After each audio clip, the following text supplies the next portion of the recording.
नमस्कार जय जगन्नाथ मैं डॉक्टर सुकांत फिजियोथेरापिस्ट। ये जो पेशेंट देखुं होती धरणीधर साहू आसी खोर्धारू फॉर प्रोलंग सिटिंग बैक रे बहुत सारा पेन अच्छी फॉर पायरिफर्म सिंड्रोम भी पेन अच्छी लास्ट 2-3 मंथ्स ये सफरिंग अच्छे पेन रे बहुत सारा मेडिकेशन है कौन भी प्रकार पेन रिलीफ पाऊ ना तो आम सहित आसी कंसल्ट कलापर आम सम एक्सरसाइज एंड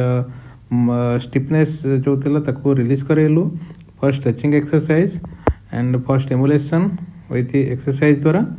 मुझे लास्ट 3-4 सेशन पर 90% पेन रिलीफ हो जाइए एंड एबे पाखापाखि से बहुत भल अच्छा for back related any pain पाइपम सिंड्रोम एंड सियाटिका पेन आपण आम सहित आसी कंसल्ट करें। Thank you.